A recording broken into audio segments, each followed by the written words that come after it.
Merci d'être sur la télévision. Là-bas, pour suivre le journal de ce jour, mercredi 30 septembre 2020. Mesdames, Messieurs, bonsoir et bienvenue à tous à cette édition. Et veuillez nous excuser pour le léger retard au démarrage. Les acteurs de la société civile nigérienne sont libres depuis hier pour certains et aujourd'hui pour d'autres. Et celui qui a séjourné à Daïkana, notamment l'acteur de la société civile, le secrétaire général de la CNT, adjoint de la CNT et secrétaire général également du SINASEP, Moukela Halidou, a quitté la prison civile de Daïkana ce mercredi dans la mi-journée. Il a été chaleureusement accueilli à Tilaberi et ici à Niamey par ses camarades de la société civile. Le résumé de l'accueil dans cet élément. Après 6 mois, 2 semaines de détention dans la maison d'arrêt de Daïkana dans la région de Tilaberi, l'acteur de la société civile nigérienne Moukela Halidou quitte le locaux de cette maison d'arrêt dans la mi-journée de ce mercredi. L'activiste a été accueilli à plusieurs niveaux. D'abord à la devanture de la prison de Daïkana, puis au siège de la Confédération nigérienne du travail CNT Tilaberi. Là, ce sont des accolades et des félicitations à l'acteur de la société civile. Ses camarades de lutte réaffirment leur engagement et leur détermination à continuer le combat avec l'ex-prisonnier. Vraiment, c'est la satisfaction totale. Comme vous le constatez, l'accueil même a été en tout cas chaleureux, ça démontre cela. Et cette envie, cette soif en tout cas d'être en contact avec notre camarade, notre leader, je crois que ça a une satisfaction pour l'ensemble du mouvement syndical nigérien, la société civile, la CNT tout particulièrement, donc le SINASEB, si vous le constatez vous-même, en tout cas c'est un pionnier donc, du mouvement syndical nigérien. Et cela a pesé, je pourrais le dire peut-être négativement, dans son absence sur en tout cas le terrain syndical. Et aujourd'hui, je crois que c'est la joie qui nous anime, c'est l'espoir qui renaît. Et je crois que vraiment c'est une fierté pour l'ensemble donc, des enseignants du Niger et aussi donc, de tous ceux qui œuvrent pour en tout cas la paix, la justice sociale dans ce pays. Parce qu'il faut le rappeler, c'est dans ce cadre-là qu'il a été justement arrêté donc, le 15 mars 2020. Et je crois que la lutte, comme on le dit, ne fait que, en tout cas, commencer. Et cela ne peut être absolument un moyen de nous dissuader. Ainsi, Moukela Halidou et ses camarades quittent Tilaberi en direction de Niamey. À la rentrée de la ville de Niamey aussi, c'est un accueil plein de chaleur qui a été réservé à Moukela Halidou. L'espace franc-fanon de l'association alternative Espace Citoyen a constitué le point de chute. Ici également, l'ambiance est festive. Le cadre de concertation et d'action citoyenne retrouve ses membres au complet. Les 3 acteurs de la société civile, Moukela Halidou, Mike Zodi et Moudi Moussa, se retrouvent aussi enfin après plus de 6 mois de séparation.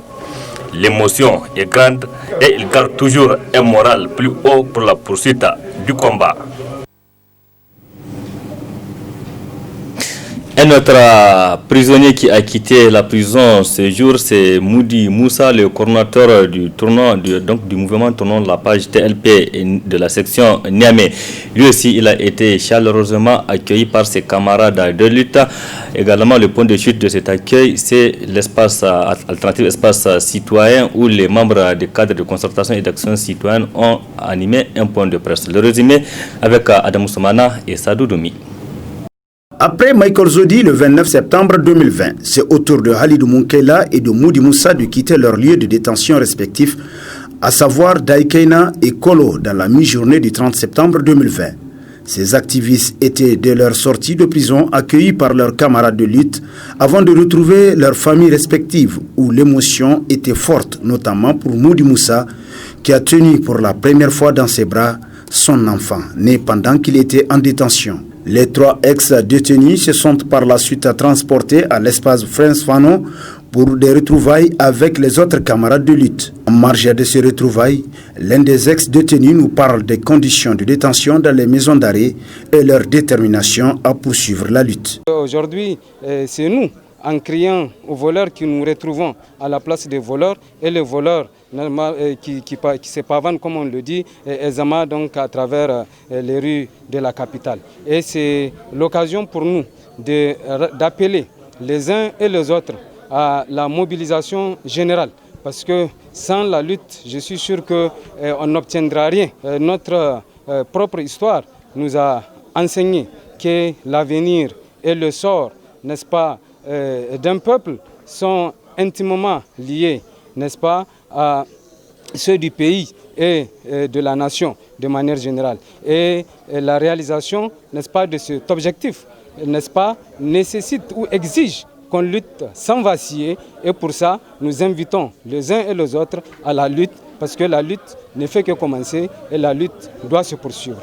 Aujourd'hui, nos maisons d'arrêt sont bondées de personnes et pour la plupart des innocentes personnes et des personnes qui sont là à l'attente, n'est-ce pas, d'un jugement pendant des années pour la plupart. Moi, j'ai vu des gens qui sont dans leur 10e année, qui n'ont jamais été appelés par un juge. D'autres sont dans leur 5e année, ainsi de suite. Donc, il y a plein de cas comme ça qui caractérisent aujourd'hui notre système carcéral et qui fait qu'un travail sérieux, un travail de base devrait être mené pour que, effectivement, ces citoyens aussi, dont la liberté compte, il faut le dire, puissent aussi savoir que, effectivement, la justice existe dans notre pays et que la justice, effectivement, est là pour faire surtout l'affaire des plus faibles. Notons que le cadre de concertation et d'action citoyenne a mis à profit cet instant solennel pour rendre publique une déclaration. Nous avons annoncé notre intention de mener un combat, voyant que les gens continuaient à être détenus de façon illégale. La manifestation du dimanche qui est projetée, dimanche 4 octobre, elle est maintenue. Il faut qu'on se mobilise le 4 pour dénoncer l'instrumentalisation de la justice. L'absence simplement de la justice dans ce pays, puisqu'on peut prendre des gens, les jeter en prison, les garder le temps qu'on veut, on peut les détenir même sans titre. On peut tuer des gens dans ce pays. Il faut que le 4, le dimanche, Inch'Allah, on se mobilise pour dénoncer l'instrumentalisation de la justice, l'inféodation de la justice au pouvoir exécutif, son utilisation dans le cadre des règlements des comptes, comme certains ont eu à le dire, et à le revendiquer ouvertement. Il faudrait que nous sortions en grand nombre pour dire que sur le dossier des malversations financières du ministère de la Défense, nous sommes encore debout et nous voulons que ce dossier-là connaisse un traitement judiciaire approprié, que des sanctions soient prises déjà conservatoires contre les personnes qui sont impliquées. Et qu'il y ait un processus judiciaire pour rendre justice dans ce pays sur ce dossier-là. Il n'est pas question pour nous que ça soit enterré. Rendez-vous est donc pris avec tous les Nigériens épris de justice et œuvrant pour l'enracinement de la démocratie dans le pays afin de prendre part activement à cette manifestation du dimanche 4 octobre 2020. Michael Zodi, Munkaila Halidou et Moudi Moussa sont désormais libres et promettent de continuer le combat avec les autres acteurs de la société civile nigérienne. La Croix-Rouge nigérienne dispose désormais d'un nouveau complexe hôtelier baptisé au nom du président de la Croix-Rouge nigérienne, Ali Bandjari. Il a été inauguré officiellement ce matin en présence de plusieurs autres responsables et c'était au cours d'une cérémonie grandiose. Ali Sissé Ibrahim et Chef Guisso pour le compte-rendu. La Croix-Rouge nigérienne, avec l'appui du comité international de la Croix-Rouge, s'est dotée d'un complexe hôtelier de la Croix-Rouge composé d'un bloc administratif, d'une salle de réunion de 100 places, d'un restaurant pouvant assurer 100 couverts et 20 chambres. L'inauguration de ce complexe hôtelier qui se trouve au quartier Cité Député a été baptisée du nom du président de la Croix-Rouge nigérienne, Ali Bandjari. Occasion saisie par Nicolas Olivier du CICR pour renouveler l'engagement de son organisation à travailler avec la Croix-Rouge nigérienne. Ce joyau construit par le CICR et la Croix-Rouge nigérienne est le fruit d'une importante collaboration entre nos deux institutions. Il est le dernier né d'une longue série d'infrastructures bâties par le CICR en soutien au développement organisationnel de la Croix-Rouge nigérienne. À notre actif, 14 bâtiments construits et équipés dans nos zones d'intervention, à savoir Agadez, Difa, Tawa et Tillabéri, pour permettre aux comités sous-régionaux de se renforcer davantage au profit des plus vulnérables. Cette année, en dépit du retard accusé avec la gestion de la pandémie de la Covid-19, nous espérons finir la construction des sièges de Filingué et Kolo, ainsi qu'un entrepôt dans l'enceinte de la Croix-Rouge de Tillabéri pour faciliter le prépositionnement des kits d'urgence. Le complexe de la Croix-Rouge nigérienne ayant été baptisé complexe Ali Bandere, le vice-président de la Croix-Rouge nigérienne, Allagouma Maman, donne un aperçu de la carrière d'Ali Bandere. Monsieur Bandere Ali est né le 1er janvier 1942 à Dogondouchi, dans la région de Dosso. Magistrat émérite à la retraite. Rien ne le prédestinait à l'humanitaire, ou du moins au mouvement de Croix-Rouge. Tout ce qui l'intéressait, c'était son travail, la magistrature. Car il aimait cette profession, qui l'a conduit d'ailleurs aux plus hautes fonctions dans le domaine. Juge d'instruction au tribunal de première instance de Niamey, président du tribunal de première instance de Niamey, vice-président de la cour d'appel de Niamey, puis président de la cour d'appel de Niamey, vice-président de la cour d'État, procureur général près de la cour d'État, vice-président de la cour suprême, ancien président de la cour suprême, vice-président du Conseil supérieur de la magistrature, ancien ministre, garde des Sceaux. Intervenant à son tour, le président Ali Bandere se dit honoré et exprime ses remerciements. Il y a des moments dans notre existence qui marquent à jamais notre vie. À jamais parce que inoubliable. Inoubliable parce que cela laissera des traces, des empreintes indélébiles, des souvenirs à vie. Cette journée en est une. En décidant de baptiser le complexe hôtelier au nom de Bandere Ali, le comité de direction de la Croix-Rouge nigérienne et l'ensemble des volontaires ont certainement voulu me faire l'insigne honneur d'immortaliser mon nom. Par cet acte, qui m'honore et au-delà de ma modeste personne, l'ensemble de la grande famille Croix-Rouge, je dis tout simplement merci et merci, encore merci à ces hommes et à ces femmes volontaires avec lesquels nous avons travaillé ensemble. Cette cérémonie d'inauguration et de baptême a pris fin par le dévoilement de la plaque du complexe qui porte le nom d'Ali Bandere, suivi par une visite des différents compartiments qui s'y trouvent. Merci Ali Cissé Ibrahima. La situation des personnes handicapées au Niger au centre d'une déclaration de l'ONG Bonkan Tibi cet après-midi au siège de l'association Alternative Espace Citoyen. Dans celle-ci, ces personnes handicapées demandent au gouvernement la réhabilitation du Fonds national de soutien aux personnes handicapées. Un extrait de cette déclaration. Invite le ministère de la Population à reconsidérer sa position par rapport à la suspension antisociale de la prise en charge des frais de scolarité de certains étudiants handicapés alors qu'ils sont en cours de cycle et ont même un an de frais impayés. 2. Demande au ministre du secteur de l'éducation de respecter et de faire respecter l'article 13 de la loi numéro 2019-62 du 10 décembre 2019 qui stipule que les personnes handicapées ont droit à l'éducation inclusive sur la base de l'égalité avec les autres dans le système d'enseignement. 3. Demande au gouvernement la réhabilitation du Fonds national de soutien aux personnes handicapées ainsi que le rehaussement de son enveloppe annuelle de 50 millions à 150 millions de francs CFA, comme l'avait promis son Excellence Monsieur le Ministre. Pour rappel, ce fonds sert au financement des questions liées à la santé, à l'éducation et à la formation professionnelle et technique, à l'artisanat, etc. De l'emploi. 4.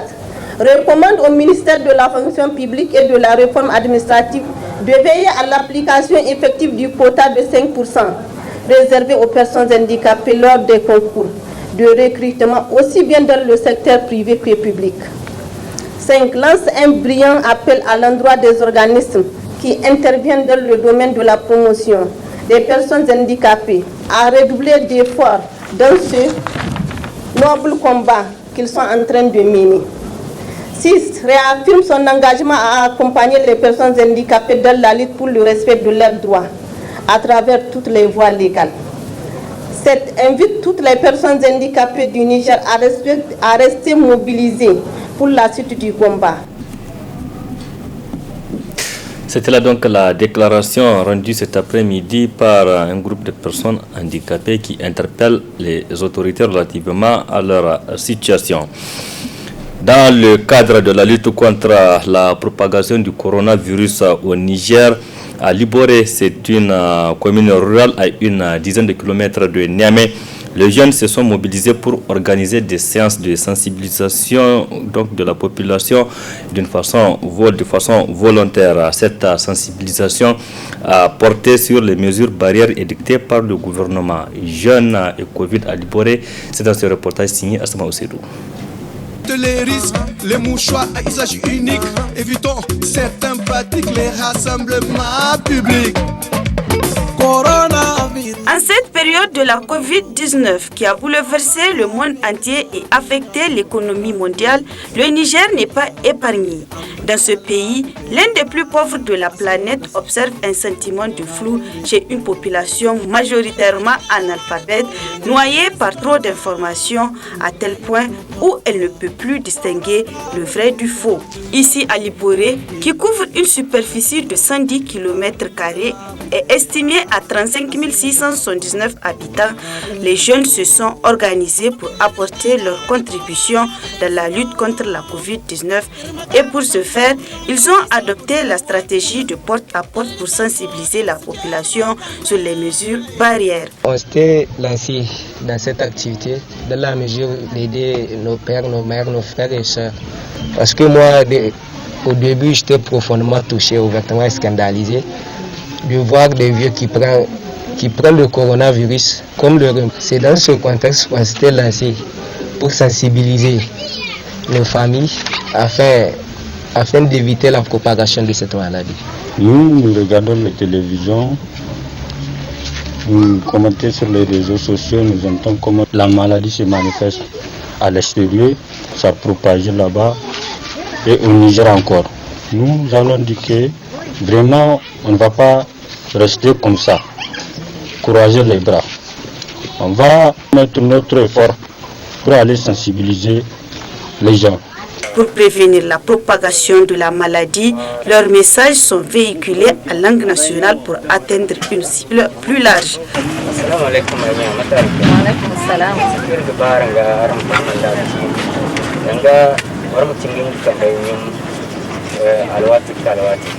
Daranga gotter jargam aram mur ker sang mete fode den jakine aram sinamu targa amatu kalaram ker sang budi yaki ga wodin ga ko doro go salaga aginga agun kontani.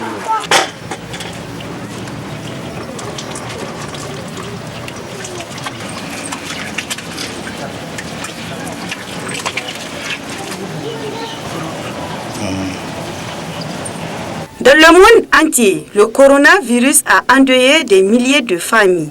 Au Niger, à la date du 23 septembre 2020, 69 décès ont été officiellement déclarés par les autorités sur les 1193 cas positifs. Malgré tout, à Liboré, ils sont nombreux les habitants du village qui sont sous-informés sur la maladie ou qui manquent du tout l'information, notamment sur les mesures barrières édictées par les autorités.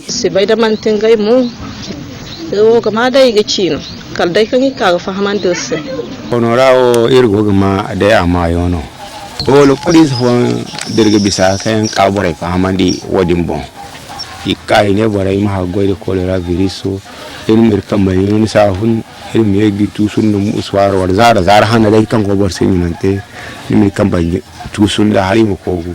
Mais grâce aux efforts fournis par les jeunes pour sensibiliser davantage la population sur les dispositions à prendre pour se mettre à l'abri, et visiblement le message est bien perçu par la population et beaucoup s'engagent à mettre en œuvre ce qu'ils ont appris.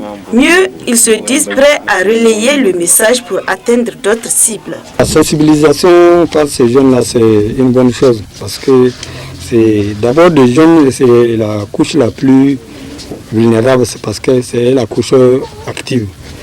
Alors, ce que j'ai retenu, c'est un renforcement des acquis de ce que je connais sur cette maladie-là et que ce rappel-là me permettrait vraiment de renforcer la vigilance et les mesures qui ont été préconisées. Une initiative saluée et soutenue par les chefs coutumiers qui n'ont d'ailleurs pas manqué de leur apporter ces quelques conseils. Je remercie beaucoup les enfants qui se sont donnés volontairement pour la sensibilisation de cette maladie. Mais seulement le seul conseil que je peux donner aux enfants, c'est quand ils vont rentrer dans les concessions, ils n'ont qu'à rentrer avec modération. Pour venir sensibiliser quelqu'un que peut-être qu'eux ne te connaissent pas, tu dois venir avec beaucoup de respect. Pour rappel, cette activité de sensibilisation entreprise par les jeunes volontaires du village de Liboré a été d'une importance capitale pour la population, édifiée au maximum sur la maladie et sur les mesures à prendre. C'est pourquoi ces jeunes doivent être encouragés et proclamés même des véritables ambassadeurs de la lutte contre cette pandémie dans le terroir et au Niger en général. Ou à l'alcool, une solution pour éviter l'infection. Utilisons pour limiter les risques les mouchoirs à usage unique. Évitons certaines pratiques, les rassemblements publics. Une belle initiative des jeunes de Liboré, une initiative à saluer. Asma Ousseidou. Retour ici à Niamey. Les bénéficiaires de bourses françaises anciens et nouveaux se sont retrouvés mardi nuit au centre culturel franco-nigérien CCFN Jean Rouch de Niamey autour du chef de la diplomatie française au Niger. Objectif d'éclairer davantage les jeunes étudiants sur l'importance de ces bourses. Faisons le point avec notre stagiaire de l'IFTIC, Mbeko Félicité et Sadoubi. Chaque année, c'est une quarantaine d'étudiants et de chercheurs qui bénéficient de la bourse d'études en France pour une longue durée de stage qui va d'une semaine à une année complète, en fonction des filières et des parcours choisis. Cette année, ils sont une vingtaine à bénéficier de cette bourse pour la France. C'est très important pour moi. Parce que étant directeur des études de la programmation, j'ai encore besoin de renforcer mes capacités en ce qui concerne la programmation, la mise en œuvre et le suivi et l'évaluation des politiques et programmes nationaux. Sentiment de satisfaction également chez les anciens bénéficiaires de promotion. Ça a été vraiment une aubaine pour moi d'obtenir cette bourse parce que j'ai passé 6 mois à Rennes où j'ai été accueillie par une université française qui a mis à ma disposition une très riche bibliographie que j'ai pu éplucher, analyser pendant 6 mois et ça m'a vraiment permis d'avancer dans mes recherches. J'ai été accompagnée également par Campus France tout au long de mon séjour qui m'a guidée pour les procédures administratives et autres et le séjour s'est vraiment très bien passé. C'est avec joie que l'ambassadeur de France au Niger, Alexandre Gracia, se tourne pour féliciter le parcours des boursiers en fin de formation et ceux sur le point de quitter. Je suis très heureux de vous retrouver ici ce soir au Centre culturel Jean Rouch à l'occasion de cette cérémonie en l'honneur de nos boursiers nigériens pour les promotions 2019-2020 et 2020-2021. Ce moment vient ponctuer pour les uns la préparation d'un nouveau diplôme et d'une nouvelle formation en France, et pour les autres l'obtention d'un diplôme ou d'une certification française. Ces bourses d'excellence du gouvernement français bénéficient à la fois à des étudiants, des chercheurs, des fonctionnaires nigériens qui ont intégré des établissements universitaires français ou des écoles françaises de service public. C'est vers vous que je me tourne enfin, donc je me retourne, pour vous féliciter tout d'abord pour votre parcours déjà réalisé ou à venir, mais aussi pour vous exhorter à cultiver vos talents et promouvoir les valeurs partagées avec des milliers de boursiers de par le monde qui sont passés par les bancs des écoles et des universités françaises. Donc vous êtes dès à présent des exemples pour d'autres étudiants, d'autres chercheurs, d'autres fonctionnaires qui aspirent à toujours donner le meilleur d'eux-mêmes tout en veillant à se perfectionner tout au long de leur carrière. Le Niger compte sur vous et la France est à vos côtés. Vive le Niger, vive la France, vive la coopération franco-nigérienne. Un mot du sport avant notre chronique judiciaire. Et c'est pour parler de la finale du tournoi des grandes vacances TGV du quartier Goudel qui a pris fin dimanche dernier au terrain du CS Zama. Cette finale a opposé FC Corniche au FC Génération Foot avec le sacre de FC Corniche sur le score d'un but à 0. Le résumé avec Hamza Sakou et Sadou Doumi. Il y a de cela presque un mois que ce tournoi de football dénommé TGV Goudal a été lancé. 12 équipes étaient en lice de cette compétition, regroupant les jeunes du premier arrondissement. C'est ainsi, après plusieurs matchs de poule, ce jour la finale affiche FC Génération Foot en vert et FC Corniche en jaune. L'enjeu était de taille. Les deux équipes ont livré un match exceptionnel pendant les deux mi-temps et le temps additionnel.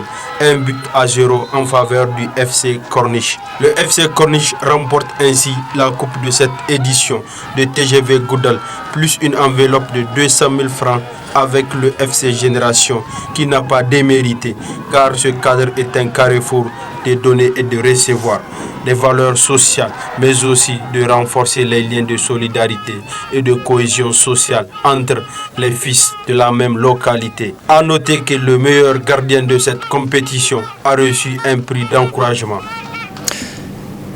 Donc félicitations à l'équipe sacrée championne cette année et vivement la prochaine édition. Place à présent à notre rendez-vous de la semaine, la chronique judiciaire. Elle porte cette semaine sur le thème récidive. C'est un thème qui sera développé ici par Maître Nebi Amani Mustafa. Il est avocat à la cour. Très bonne réception.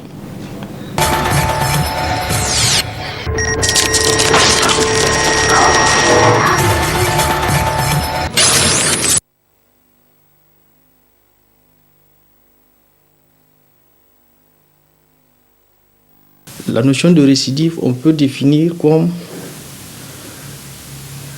la réitération d'une infraction similaire ou proche d'une infraction précédemment et définitivement condamnée. Il faut dire que c'est une circonstance aggravante qui permet le prononcé d'une peine plus lourde jusqu'au doublement de la peine. Les règles de la récidive varient selon l'infraction, selon que l'infraction est contraventionnelle, correctionnelle et criminelle. Et il faut dire aussi que il y a ce qu'on appelle la récidive générale, la récidive temporaire et la récidive spéciale. Mais dans ce cadre, pour mieux cerner la question, nous allons parler des conditions de la récidive. Parce que pour qu'il y ait récidive, il y a deux conditions principales qui doivent être réunies. La première condition est qu'il faut qu'il y ait une condamnation pénale définitive prononcée par une juridiction. Là, pour que l'aggravation prévue par la loi résultant de la récidive puisse être retenue, il faudra que la personne poursuivie soit déjà au préalable condamnée pour une première infraction. Et c'est extrêmement important de préciser ça. Il faut que cette condamnation rentre en force de ce juge. En termes clairs, cela veut dire qu'il faut qu'il y ait une décision devenue définitive. Il faut épuiser les voies de recours ou absence de voies de recours ou les délais pour exercer les voies de recours ont été épuisés. C'est extrêmement important. Pourquoi? Parce qu'aujourd'hui, vous pouvez être condamné pour une infraction. On vous poursuit, on vous condamne. Vous écopez d'une peine, mais vous avez le droit d'interjeter appel. contre cette décision. Eh bien, dans ce cas, jusqu'à ce qu'il y ait décision devenue définitive, si dans l'entremise de ce temps-là, vous arriverez à commettre une nouvelle infraction proche de la première ou similaire de la première, eh bien, si la décision, la première condamnation n'était pas devenue définitive, aucune juridiction, je dis bien, ne peut retenir la récidive. Eh bien, la deuxième condition, on dit, il faut la commission maintenant d'une nouvelle infraction. Pour que l'aggravation résultant de la récidive puisse être retenue au-delà de la première condamnation, il faut maintenant une condamnation proche, comme je le disais tantôt, ou similaire. Le code pénal a dit des cas dans lesquels il faut qu'il y ait récidive. Et nous sommes en matière pénale, la loi pénale est d'interprétation stricte. Il y a des cas de récidive. Plus précisément, il y a 4 catégories de récidive. La première catégorie, c'est que pour une personne qui a commis une infraction, un crime par exemple, et que la personne a été condamnée pour ce crime à une peine criminelle, et après avoir purgé sa peine, cette personne réitère une autre infraction de nature criminelle, et bien là, on dit si la deuxième infraction est punie d'une peine d'emprisonnement à temps, la personne sera condamnée à une peine d'emprisonnement à vie. Et si la deuxième infraction, donc l'infraction réitérée, est punie d'un emprisonnement à vie, eh bien on dit que la personne sera condamnée à la peine de mort. Ça, c'est la première situation. Il y a une deuxième situation où une personne a été condamnée à une peine d'emprisonnement correctionnel pour crime. Je vous explique un peu. Voilà quelqu'un qui a été poursuivi pour vol criminel et que la cour d'assises prononce une peine correctionnelle, donc une peine inférieure ou égale à 10 ans. Donc, on dit que la personne a écopé d'une peine correctionnelle pour crime. Et qu'après, la personne, dans un délai de 5 ans, après que cette première condamnation est devenue définitive, la personne commet un délit ou un crime puni d'un emprisonnement à temps. Eh bien, dans cette deuxième situation, on dit que cette personne sera condamnée au maximum de la peine prévue par la loi pour la deuxième infraction. Et cette peine pourra être élevée au double. Maintenant, il y a une troisième situation. Une personne qui a été condamnée à une peine d'emprisonnement criminel.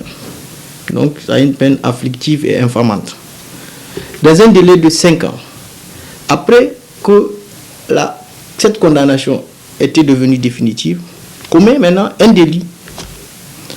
On dit que cette personne sera condamnée au maximum de la peine prévue par la loi. Et cette peine pourra être élevée au double. La quatrième et dernière situation, c'est la situation d'une personne qui avait été condamnée à une ou plusieurs peines correctionnelles. Dans un délai de 5 ans, après que cette condamnation était devenue définitive, on dit commet un délit. Donc, une infraction punie d'une peine d'emprisonnement correctionnel. Eh bien, cette personne sera condamnée, on dit, au double de la peine précédemment prononcée. Donc, la deuxième condamnation ne peut aucunement être inférieure au double de la première condamnation, ni aussi supérieure au double du maximum de la peine encourue. C'est pour vous dire que la récidive, c'est une circonstance aggravante. Et la loi nous dit, en cas de récidive, le juge ne peut pas appliquer de circonstances atténuantes, ni de sursis. L'autre seul ici, c'est que par exemple, si tout à l'heure je vous expliquais la première situation où la peine peut aller jusqu'à la peine de mort, eh bien seulement dans ce cas de figure où le législateur a expressément dit que dans ce cas de figure, eh bien la juridiction peut substituer l'emprisonnement à vie à l'emprisonnement à la peine de mort. C'est à peu près la même chose parce que peine de mort, emprisonnement à vie, bon, je vous laisse juger. Maintenant, l'autre élément que j'aimerais développer par rapport à la récidive, c'est comment la juridiction saisie doit constater la récidive. Tout à l'heure, je vous expliquais qu'il faut qu'il y ait une décision devenue définitive. Maintenant, dans les faits, comment ça se traduit? Comment un juge peut constater qu'une décision est devenue définitive et que cette personne a réellement été condamnée? Eh bien, cela, c'est l'article 712 du Code de procédure pénale qui nous donne la solution. On dit, c'est le casier judiciaire, donc le bulletin du casier judiciaire, qui retrace les condamnations devenues définitives à l'encontre d'une personne. Mais malheureusement, dans les faits, la traduction est tout autre. La pratique de nos juridictions, c'est qu'aujourd'hui, si une personne est poursuivie, si on constate que la personne avait été poursuivie antérieurement pour d'autres infractions, on demande la production de relevé de l'extrait de cour. L'extrait de cour, c'est un papier administratif qui permet de constater que cette personne, au cas où la personne avait séjourné en prison, que cette personne avait séjourné en prison de telle période à telle autre. Mais là, est-ce que juridiquement, ce papier permet de constater que cette décision est devenue définitive? Non. Mais malheureusement, je dis malheureusement, c'est une situation qu'on déplore. Dans la pratique, ça se traduit ainsi. Et de l'autre côté, juste à côté, tout à l'heure, je disais que la loi pénale et d'interprétation est stricte. Dur à l'ex, c'est de l'ex. La loi nous dit qu'il faut produire un casier judiciaire. C'est ce casier qui permet de constater si une personne a été condamnée et si cette condamnation est devenue définitive. Mais malheureusement, on fait produire l'extrait de cour et la conséquence, c'est qu'une personne peut être condamnée pour la récidive, alors que la juridiction n'était pas à même de savoir est-ce que cette décision était devenue définitive ou non.